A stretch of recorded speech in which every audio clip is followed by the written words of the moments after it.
Song, doesn't it?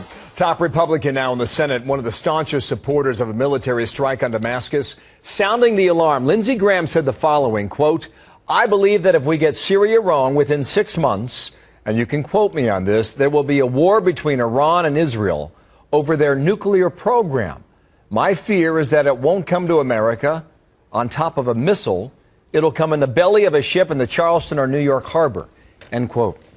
KT McFarland, Fox News national security analyst, here to analyze this. Good morning to you. What was this, hyperbole, or do you think he's on to something? What do you think? No, I think, I've studied and taught nuclear weapons at MIT, and the one thing you learn is you don't try to psych out another country in the use of nuclear weapons, because if you're wrong, you risk nuclear war. I could make the same argument using the same information that Lindsey Graham, and I could say, look, if it's just a slap on the wrist, Iran is going to conclude nobody's going to stop our nuclear program. Or if, on the other hand, we get bogged down into an action-reaction cycle in Syria, a third Middle East war, Iran could conclude, oh, America's preoccupied, we'll go ahead with our nuclear program.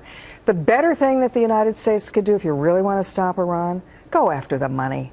Do what Reagan did in the Cold War. The way Reagan ran the Cold War is he drove down the price of oil, and that bankrupted the Soviet Union. Then they didn't have money left for Star Wars or their weapons programs or anything.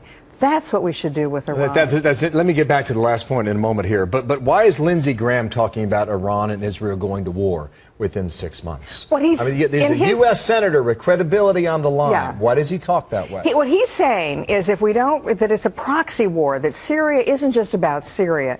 Syria is a proxy war between Iran supporting the Syrian government, Saudi Arabia and others supporting the rebels. And so if we don't stop Syria, if we don't stop Iran's proxies in Syria, Iran is going to feel emboldened, and Israel is going to conclude nobody's stopping Syria, nobody's going to stop Iran. We don't have any choice. We'll have to launch a preemptive attack against Iran's nuclear program, and then Iran's going to retaliate by putting a nuke in the container of a ship. The argument both ways, you would say here. Come back to this money issue here.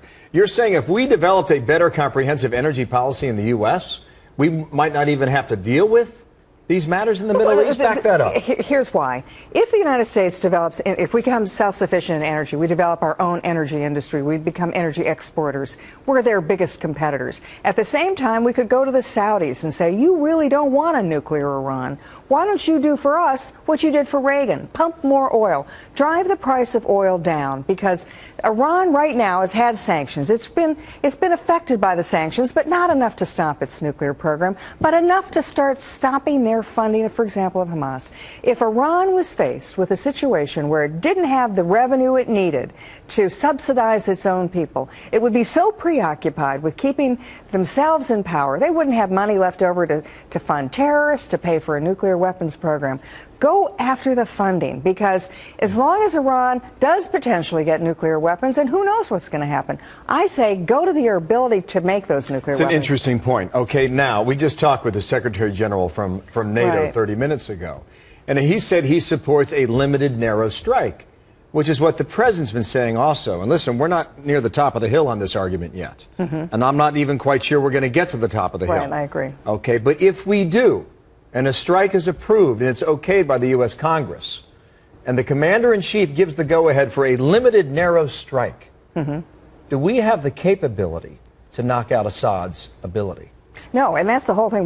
Nobody's talking about going after Assad's chemical weapons. I mean, I might go along with that. We're not talking about that. We're talking about a strike that's going to punish him, that's going to send a signal. Maybe we're talking about a strike that would destroy some of the delivery systems, the helicopters, the airplanes that can deliver chemical weapons. But nobody's talking about. Do you think we can do that, though? Oh, I think we can do that. Or is it a quick strike and you're out and you're left to question what was that all about? Here's the thing, Bill. The Japanese attacked on Pearl Harbor because they thought it was going to be a quick strike. Hitler did the same thing in World War II. It was going to be a blitzkrieg, a quick strike. The problem with any military planning is you have to assume the other guy's going to respond. Assad is going to have to respond to any attack. Why? He was asked about that today, too. Why? Because his credibility's on the line. And Charlie Rose asked him that question, whether or not chemical weapons could be in play, and he seemed to leave the door open in his answer that you'll hear next hour coming up here. KT, thank you. Thank you, Bill.